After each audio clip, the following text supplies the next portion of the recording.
On today's show, what did we learn from Team USA's scrimmage win over Canada, and why can we expect lineup changes going forward? Plus, we ask and answer the biggest questions of NBA Summer League, including if the Hawks made the right choice with the number one pick, and which second-year players are primed for a breakout season. All of that and more on today's Locked On NBA.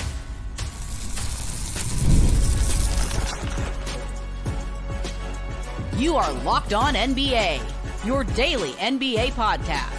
Part of the Locked On Podcast Network, your team every day. Welcome to Locked On NBA Friday. Wes Goldberg here with Adam Mares. However you might be tuning in on YouTube, Odyssey, or your favorite podcast app, thanks for making Locked On NBA your first listen every day. Before we ask and answer the biggest questions ahead of Summer League, which starts this weekend, we got to start with Team USA, who beat Canada in a scrimmage on Wednesday night. There are a few things to take away from this game. I thought USA looked rusty on offense early in the game. Too many turnovers, things like that. Missed a bunch of shots. But I really like the effort on defense. I like their effort on the boards. And that, to me, is the stuff that really stands out. If that stuff is there, that's usually the kind of thing that kind of bites Team USA, is when they're not doing the hustle things or relying too much on just their singular talent. But I liked the effort overall. I thought they played pretty well, especially when they pulled away in the second half. But the big story to me, Adam, is that Steve Kerr went with the starting lineup of Steph Curry, Drew Holiday, Devin Booker, LeBron James, and Joel Embiid. And I'd bet that had Kevin Durant been healthy, he's still dealing with this calf injury, he probably would have started for Devin Booker. But what did you think of that lineup? Let's start there. Well, the lineup was interesting. I definitely disagree. I think they'll probably change it up here in the coming games. But, that's what this exhibition part is for. What stood out to me about the team as a whole, though, was I agree with you. They have everything. They have a lot of shooting, a lot of defense, a lot of hustle, guys at every position, incredible athleticism as always. So they have a bunch of pieces, and they did look rusty. Canada looked rusty as well. But it is, as we were doing this exercise and as I was watching the game last night, it was hard to think about who should be the perfect starting five because there's so many great players, and finding the perfect fit is not, I guess, completely obvious. It's not. And Steve Kerr even said after the game, look, don't take too much away from the fact that I went with this starting five because I'm going to try a couple of different things over the next couple of scrimmages, which makes sense. He's still sort of in the experimenting, mixing and matching mode. I don't know. If Steph, Drew, let's call it Durant, LeBron, and Joel Embiid, that feels like it's probably the default setting, though, for Team USA. Steph, Drew, who else? Durant, LeBron, and Embiid. I'm going to have a disagreement. There. I don't know if that's default. What do you think the default is? Well, so are we going to get right into this, our lineup? Because for me, I think you're right. Like, let's look at it. Steph Curry, I think he's a lock. One of the scariest weapons in all of basketball. I think LeBron James is a lock. I think Kevin Durant is a lock. Yeah. I'm with you that I think Drew Holiday is the perfect guy because you have so much talent, offensive talent in those three guys. Okay, you need a defensive specialist now, especially next to Steph. Drew Holiday, the best in the biz, and obviously a good offensive player as well. But the five, you look at that and say, what do you need from your five? Well, you need mobility. You need rim protection. You probably need a guy that you don't have to throw the ball down low to all the time. Anthony Davis is so good when you give him, when he's in that role. Yeah. We all remember the national championship game where he had 0 points but did everything else. I kind of feel like that's his comfort zone. He can do other things, but if he doesn't need to, he becomes a supersized defender. Whereas who didn't look very good last night, Wes? Joel Embiid, who fouled out in the third quarter and just took a bunch of weird shots that kind of, I thought, disrupted the flow of the offense. So for me, as good as Embiid is, I don't think he is needed in that starting lineup, and Anthony Davis is the perfect player to put in that spot. For the record, I would start Anthony Davis over Joel Embiid. I also think his game lends itself a little bit better to the international game. Also, 100%. He can kind of get out there and switch and do some things. But I just think politically, Embiid is just in Sharpie in that. Because really? Team Why? USA, on Team USA? Yeah, Team USA, they won the battle of his citizenship, right? Over France. Man. He does you do all of that, no. And you're gonna bench him? This is like a free agent signing. He only agreed to sign if he could start. Exactly. Come on, man. Exactly. Team USA. I'm with you, man. I would bench Joel Embiid also because I want to manage his minutes. Play 15 awesome minutes a night. You can anchor the second unit. That to me is the perfect role for him. I'll believe that they bench him when I see it. All right, I'm going to put on, and I apologize to Sixers fans. Embiid's incredible. Everybody's going to know I have a certain, perspective to share here. My biggest question with Joel Embiid, aside from, health and those types of things, how well does he play with others? And I know this is going to sound crazy, but I've always said that to win a championship, Embiid is going to have to lessen the one-man game, his ISO game, and figure out and maximize his two-man game with his various partners. He has two great two-man game partners next year. Maxey, who's a perfect fit, and Paul George, who I think is a perfect fit in a different way. To me, Embiid has always been a guy that doesn't like to do that. He works. We all know his workouts. Drew Hanlon, we're working on this one-on-one stuff. Give me the ball, and I got all these different moves, and I draw fouls. This is Team USA. Nobody needs to ISO here. Or very few guys need to ISO here. And I don't know if he has it in him. So now you surround him with guys. He has a two-man partner with 11 guys on this roster that he could develop. I just don't know if that's his game. And if it's not, then I think there are other options out there like Anthony Davis, who is literally perfect to do the job of a big man for this team. So let's go ahead and just do this. Well, for the record, I do think that we'll see some more experimenting. The other part of this too is the scrimmages are fun and everything. Yeah. Team USA's first game is against Serbia, like first real game. Yeah. And I wouldn't rule it out that Steve Kerr could go with a double big lineup. And I think he's going to experiment in one of these scrimmages with a double big lineup where you take maybe versus Serbia. You take Holiday out probably, and whether or not it's Devin Booker or Kevin Durant plus Steph, LeBron, Embiid, and then also Anthony Davis. Yeah, I could see him going with one of those lineups just to see. They went double big on the second unit with Bam and Anthony Davis, and I think that might have been just sort of a toe in the water of let's see what the double big lineup could look like for us. By the way, that second unit, Tyrese Halliburton, Anthony Edwards, Jason Tatum, Bam Adebayo, and Anthony Davis played better together than the first unit did. Again, how much of this, though, is, about Embiid? Because I felt like in the first 5 minutes or so, because that's where the Team USA really looked clunky, right? They got out of the gate really poorly. And you watch it, and there was a lot of like, well, what are we supposed to do now? We just gave them the ball on the foul line, and do we cut? Do we stand around? Like it was very awkward and clunky, and there was a lot more energy in the half court once he left and once the other guys came in. So I'm telling you, I mean, I'm very curious to see how Joel Embiid plays as this thing goes on, because we've actually never seen him in this type of an environment. The best stuff they did in the first unit was all the LeBron and Steph stuff. Oh man, it was phenomenal. It was phenomenal. Just so the entire first unit should be built around LeBron and Steph doing stuff. Yeah. And then everybody else should be able to. So whether or not that's Anthony Davis, who obviously has chemistry with LeBron James and could be a screen and roller for Steph and all these things. I actually, there was a nice play that Anthony Davis made out of the short roll, which I really liked. And that kind of stuff does make more sense. The problem is if you bench Embiid, I think that second unit really struggles too, because what I liked so much about the second unit was with Tyrese Halliburton and Anthony Edwards just flying up and down the floor, playing a full court game. Embiid's not doing that either. So maybe they should just give Joel Embiid back to Cameroon or something. I mean, in all sincerity, so mad at us. And I know. I mean, we got a lot of messages I could already see in the comment section.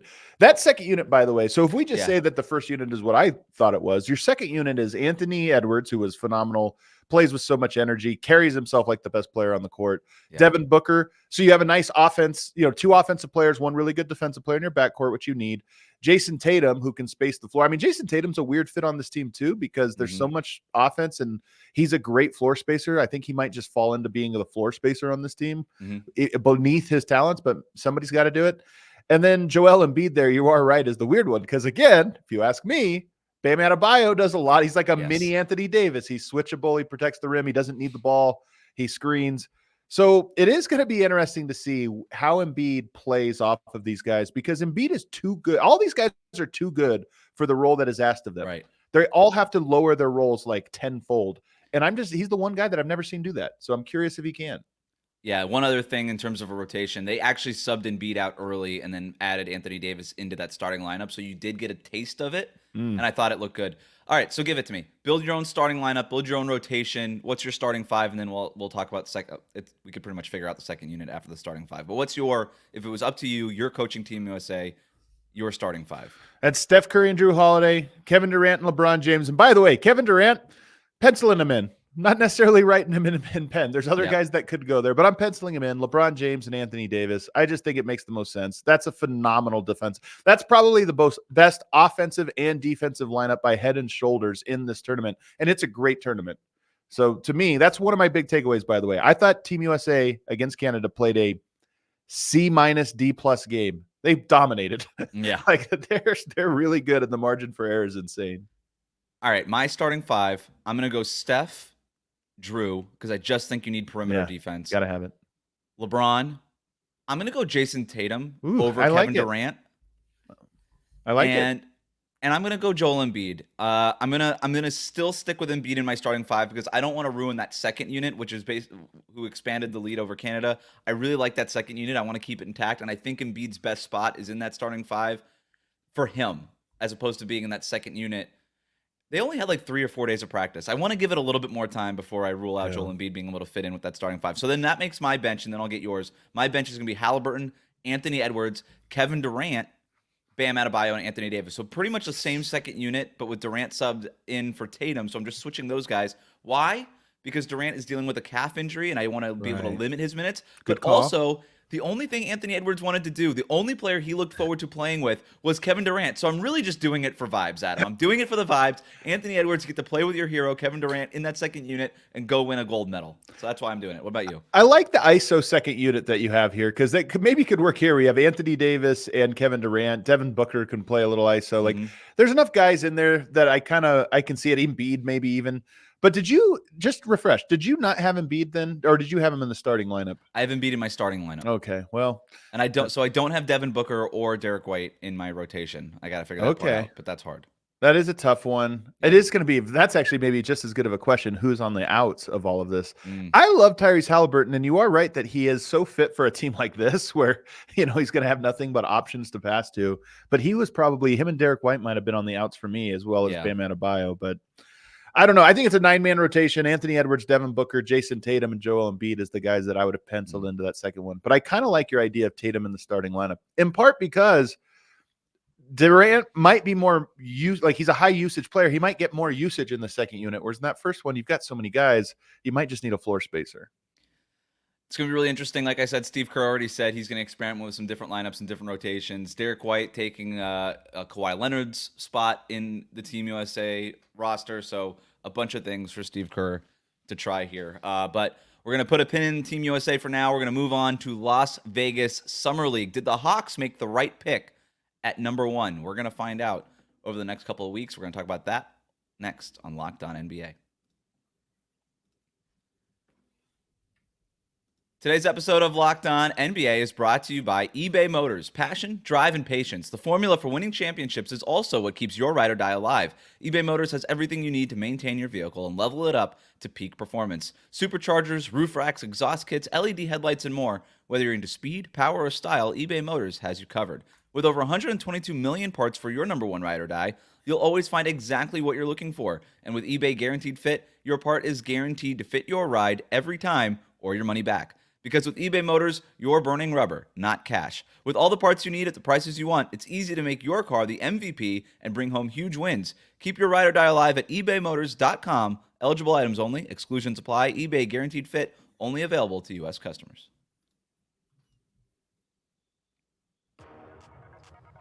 Thanks for making Locked On NBA your first listen every day. Support the show by subscribing on YouTube. Leave a comment. Like our videos on YouTube. You can also follow us on your favorite podcast app. Las Vegas Summer League starts on Friday night. Primetime game, 4:30 Eastern, I think, is going to be, or Pacific. I'm not sure what the times are. But we're going to get Bronny and the Lakers. We're going to talk about Bronny here in a second. But I want to just sort of preview Las Vegas Summer League with my biggest questions. And my number one question, Adam, is, did the Hawks make the right pick at number 1, taking Reza Shea over Alex Sarr, Donovan Clingan, Reed Shepherd, others? We're not going to find out based on the Summer League sample size, but we might get a hint. Yeah. Right? I'm very interested to see what Reza Shea looks like, because I'm going to be honest, I wasn't the biggest Reza Shea fan in terms of him being the number 1 pick. I thought there's a little bit of a reach there. I frankly thought they should have went with Clingan, but they took Reza Shea. They seem really excited about it, and we're going to see which one of these top guys looks the best in these next few days. Yeah, that will be. I mean, that's always one of the fun stories, is just getting the first look at this level of the guys that are in that spot, the top guys. And Sarr to me is the guy that I'm just so interested in seeing because he's the guy that has the widest range, or him and Ricochet both have like the widest range of, are these guys actually good? Is this an Anthony Bennett situation? Or is it like, hey, no, like why was everybody missing on it? Obviously these guys have the talent and the measurables. So I'm curious.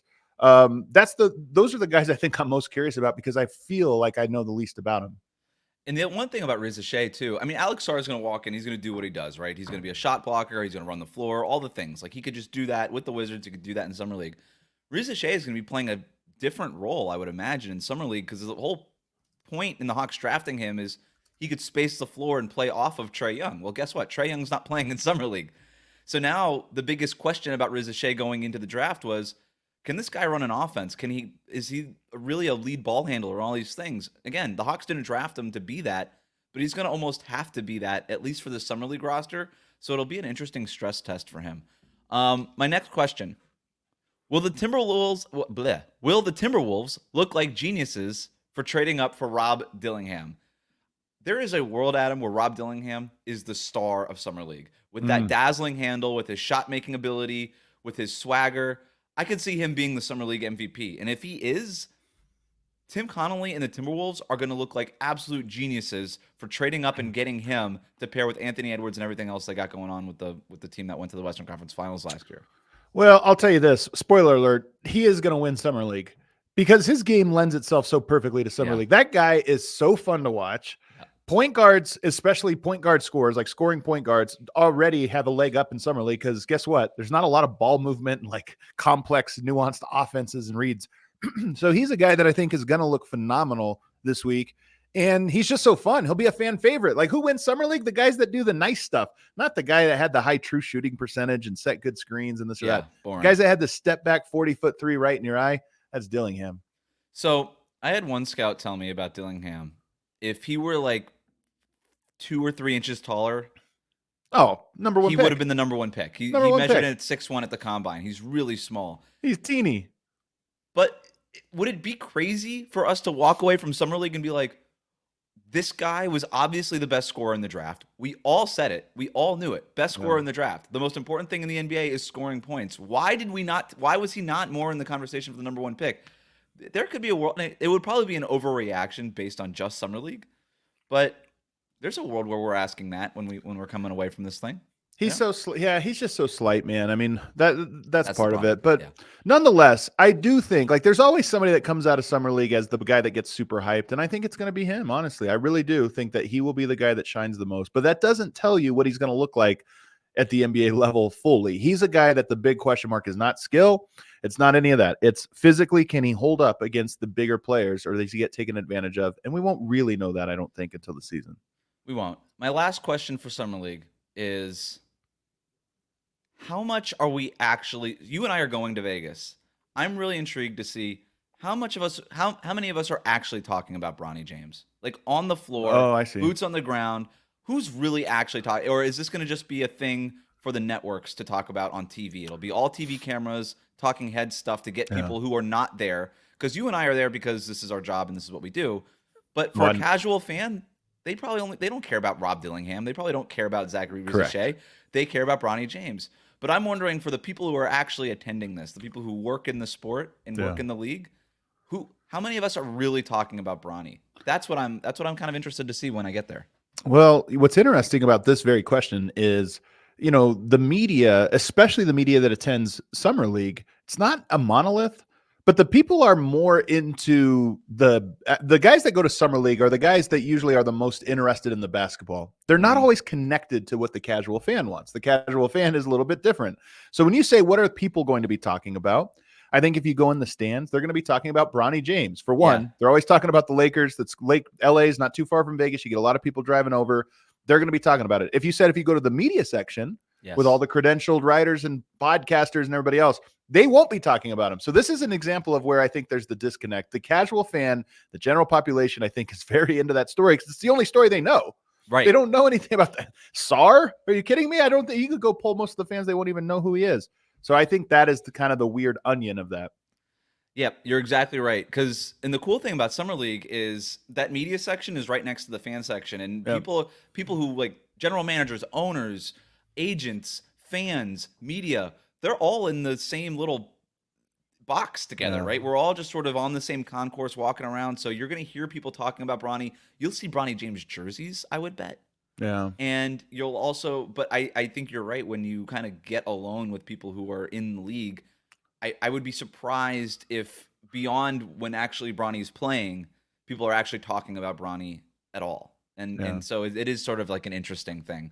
And that's what makes Summer League so great, by the way, is that you do get sort of that mix and match kind of everybody's in the same boat kind of thing. So, all right, moving on to the under the radar prospect that we're excited to see. I came up with one name. I think maybe you have a name, but the one I'm looking at is Baylor Shireman from the Boston Celtics. Oh, I like it. Good call. So he really impressed in the 5-on-5s at the Combine in Chicago. And this is very similar, right? This is Summer League where you get, so You're right. I think he could probably have a really impressive showing in Summer League, and then it doubles in the importance because the Boston Celtics just won the championship. They can always use more depth. Is this a guy who looks like he's ready to play right away? Because that's why they took him with the last pick in the draft is, hey, we think we could turn this guy. He's 23, 24 years old. We think we could plug him in and he can play 5 or 10 minutes a night for us right now. Yeah. Awesome three-point shooter, puts the ball on the ground, competes defensively, wears a headband. So that's always fun. I'm a Baylor Shireman fan. I think the Celtics is a great landing spot for him. Oh, it's so perfect. And I think he's going to be the best under the radar prospect that we see. Oh, I hate it. It's a great call. I think he's going to be really interesting, and 1,000%. I think you're right on that one. My guy, and also by the way, shooting is one of those transferable. We were talking about Dillingham and scoring and point guards, but shooting is also one of those ones that's like, yeah, that doesn't need, that'll translate. You got to get open shots, and if you're good at making them, you'll stand out. The guy for me, and that's a second-year player, so I'll give you a first-year player first. Cody Williams is a guy who was really 5-star recruit, highly, thought, okay, is this the next big guy? Could be number 1 in the draft at some point last year. He was projected there. They say played injured last year, played through it, and we only saw him at like 50% speed, this or that. Now he's healthy. At least that was, going into the draft. That was the messaging from his team. If that's the case, I want to see it because he was good last year, not great. Yeah. But if that was him at half speed and now we get to see him, like it should pop at this next level. So good or bad, I'm just curious to see if he has more to kind of show. Yep. It's a great pick. Well, you mentioned a second-year player. We'll get to that next. Which second-year players could be the breakout stars of next season and why Summer League could be this place where that second-year breakout starts? We're going to talk about that next here on Locked On NBA. Today's episode of Locked On NBA is brought to you by BetterHelp. Sometimes we all need the opportunity to get something off our chest. Big or small, certain things can really start to get to you. It's important to let that out, especially to someone who's unbiased in your life. Maybe you're having trouble moving up at work, or you run into a wall in a relationship, or maybe you're anxious or just sad and you don't know why. Therapy could be different for everybody. Most of us have bigger problems than our favorite sports team, and it's important to get things off your chest every once in a while. If you're thinking of starting therapy, give BetterHelp a try. It's entirely online, designed to be flexible, and suited to your schedule. Visit BetterHelp.com/LockedOnNBA to get 10% off your first month. That's BetterHelp, HELP.com/LockedOnNBA. Thanks again for making Locked On NBA your first listen every day. It's Friday, which means it's time to count down to the weekend with our weekly power rankings. I'm not a system player. I am a system player. Go power rankings. Go power rankings. Let's jump into our 5 second-year players primed for a second-year breakout. You were about to mention one. Let's make that our honorable mention because I have a list of 5. But what was the second-year player that you were looking forward to seeing at Summer League? My guy, Jordan Hawkins, who I'm surprised is playing. But I saw a report that he's playing, so I assume he is. But that guy is good. He didn't get a lot of run last year in New Orleans. I think he is a real weapon. He's just small. Like Dillingham, he's a little small, but the guy has a bucket, absolute shooter, absolute sniper. I think he'll stand out this year. Like I actually think he would be a guy who probably plays 1 or 2 games, but I think he's a guy that'll make a splash in those games. One of my favorite things to ask shooters in the NBA is who's the other great three-point shooter who you look at and you say, that's a really elite three-point shooter. I love that guy's stroke, everything about him. I asked Duncan Robinson last year, who broke the record, I think, for the fastest amount of games to hit 900 3-pointers, or maybe it was 1,000 3-pointers in a career. He holds the record for that. And I said, who's going to break it? And he pointed to Jordan Hawkins. He's like, that guy. That's an elite 3-point shooter. So that always stood with me. So I like him too. My countdown.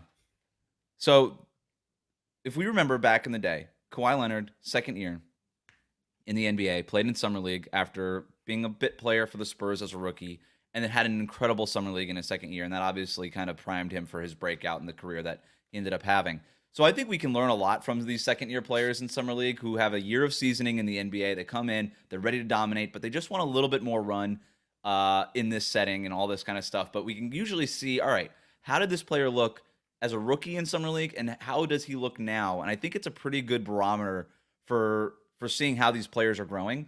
So yeah, I've got 5 players who are participating in Summer League who I think could be breakout stars in their second NBA season. Number 5, Pacers forward Jarris Walker. Okay. Didn't play a lot for the Pacers last Yeah. year, but did play for the Mad Ants, right? That's their thing, the Mad Ants. Yep, Fort Wayne. Fort Wayne Mad Ants. He ran some pick and roll for them last year in the G League. It's a good call. He's really comfortable shooting threes. He could shoot threes like on the move, standing still, make the ones from the corner. He's got good size. They were really excited about him and apparently made him untouchable in like the Pascal Siakam trade talks and all these things. So they really like him. The question is, where does he fit in? They just re-signed Obi Toppin. They obviously have Pascal Siakam. I think they're going to figure out a way to find minutes for Jarris Walker. I think he's just going to be too good in his second year for him not to play. They're going to have to figure it out. Maybe they play some small ball. Jalen Smith isn't there anymore. Maybe that opens up something for Siakam to play the 5 a little bit more, and that opens up a spot at a forward spot for Jarris Walker. I don't know. I don't know how it's going to work, but I think he's going to have a great Summer League, and I think he's primed for a big breakout in year 2. Anything on Jarris Walker before I move on? I don't have anything on him, but I think it's a good call. Number 4, Kobe Buffkin. Yeah, it's another good one. DeJounte Murray's in New Orleans now. Kobe Buffkin, also a guy who stood out in the G League last year as Atlanta's number 1 pick. He averaged 23, 5, and 5 basically last year. I think the opportunity is going to be there. I was a big Buffkin fan when he was coming out, so he didn't get obviously much opportunity. Played most of his first season in the G League. That's not going to be the case in his second year. I think he could break out and help replace DeJounte Murray a little bit there in Atlanta. They seem pretty high on him. Number 3, Keontae George. So where is it that they're playing this one? They have Summer League in Sacramento and San Francisco in the California Classic, and then there's this other pre-Vegas one, wherever it is. Utah? Is it Salt Lake City? Yeah. 2 straight 30-point games in Salt Lake City. I loved what I saw from Keontae George as a rookie. I thought he's developed as a playmaker. He's basically drafted as a shooting guard, but was forced to play point guard a lot for Utah last year. Whether they might be trading Lauri Markkanen, I think there's going to be a ton of touches for him in his second year. Yeah. They seem really high on him. I'm really high on him. I think he's primed for a second-year breakout, and he might not be the star that Utah is going to build around going forward, but I think he's going to be a core part of what they're doing moving into the future. So I agree. George. He's a good player, and he should pop, honestly, in his second year, because his season last year was the one where it's like he, and on a lesser scale, but it was like Wembanyama, where he had all this talent, but he had to go through the, like, how do I unlock it at this level thing? And then he did. And so now it's like, okay, he should be able to fully press his talents onto the guys who haven't gone through this whole thing yet. I'm going to do one more honorable mention that I forgot to get to before we get to my top 2. Jaime Jaquez Jr. was not supposed to be in Summer League. What's he doing there? He was in Vegas for the select team, and he just decided wants to play? And he's like, well, I'm already in Vegas, so he's just going to hang out and play a couple of games with the Heat Summer League team. So he's going to get some run in. So I couldn't pick him for a breakout star because he was basically the breakout rookie. Right, the steal of the first round draft. So it feels unfair to put him in there, and he's probably not going to play all of Summer League, so not enough to be kind of this breakout second year player. A second game, man. I don't know what's going on here. Come on. I started games, right? Come on. Yeah, not fair. Number 2, this one's also cheating maybe a little bit. I got Cam Whitmore. He better score 40 points in the game he plays. He was like the breakout star of last year's Summer League. Didn't he win MVP? I think he did. Yeah, I think he was Summer League MVP. So this is cheating a little bit, but I think the breakout is coming. You look at his last sort of part of last season for Houston. Averaged 13 points, 4 rebounds, 2 assists on 35% shooting from 3 over the final 9 games on not a lot of minutes. You take that up to like a per 36 minute stuff, and that's like high-end starter numbers that he's putting up. I love the way that this guy plays. Super aggro. Love all the stuff that he does. It's exactly fit for Summer League. But I also think not only is he going to shine in Summer League again for the second straight summer, but I think he's another guy who could break out in his second year in real NBA games too. 1,000%. I have all I'm buying all the Cam Whitmore stock I can get. He should not be in Summer League, just like Jaime Jaquez. Those guys both need to score 50 points in their one game before they get shut down. Yes, that's true. Number one. Maybe this is cheating too. I got Brandon Miller. And of course it's cheating. What is he doing there? What's going on with Summer League? Is LeBron playing? Like, who else is on this one? Is Kevin Durant on the roster? I'm a big Brandon Miller guy. I've decided. This is gonna be my thing. He might be one of the players I adopt. 17 points, 4 rebounds, and 2 assists, almost a steal, and more than half a block per game as a rookie. Just right out of the Jason Tatum school of I'm over here doing all the right things. Right? Not necessarily needs to be on the ball all the time, could be a floor spacer, but can operate with the ball in his hands. I think it's going to be a big year for Brandon Miller going into his second year. I think we're going to pay a lot more attention to him now that we've kind of all agreed that Victor Wembanyama is incredible. We'll start paying attention to some of the other rookies in that class. Brandon Miller with Charlotte, I think the Hornets are going to be better with LaMelo Ball back and healthy. I think they're and with Lee as their head coach. I just think they're going to be better, and if they're better, we're going to pay more attention to them. And I think Brandon Miller is going to be a big part of that. And it would not, well, I'll rephrase it this way. How surprised would you be if by this time next year, we're talking about the Hornets and Brandon Miller being the best player on the Hornets, not LaMelo Ball? Would that be totally crazy for you? Man, that's a tough one. No, because the skill set sometimes, man, it's tough. That's a really tough one. I mean, look, yes, a little bit. It would surprise me, but not totally. It's not out of that's out of the question. So yes, it would surprise me. Not totally out of the question. He's a good player, and he is a guy that, first of all, snuck up on people last year, right? Some people were very low on him. Is this guy even good? Does he even like the sport? And then, of course, he has a breakout year. He has the skill set that if it does hit, if it continues to rise, it really pops. Not that LaMelo's doesn't. He's a flashy player, but Brandon Miller will look the part if he can take that next step. He said his GOAT is Paul George. I mean, he has the game, right? He has the body. He has like it's the same thing. It's Paul George. It's Kevin Durant. It's Jason Tatum. All these guys are kind of in that same. They're the same prototype, right? Yeah. Brandon Miller is that, and we've seen how important a guy like Kevin Durant, important a guy like Jason Tatum can be. Even Paul George signing a 4-year max. These guys are so important in the modern NBA, and I think to your point, Brandon Miller's game does pop in that way, where it's like, wow, this is exactly what you're sort of looking for with a top 3 pick in an NBA draft these days. And maybe that's why the Hawks took Ricochet. I don't know. But that'll do it for us today on Locked On NBA. Thanks for making Locked On NBA your first listen every day. Everydayers, make sure you're subscribed on YouTube, Odyssey, and wherever you get your podcasts.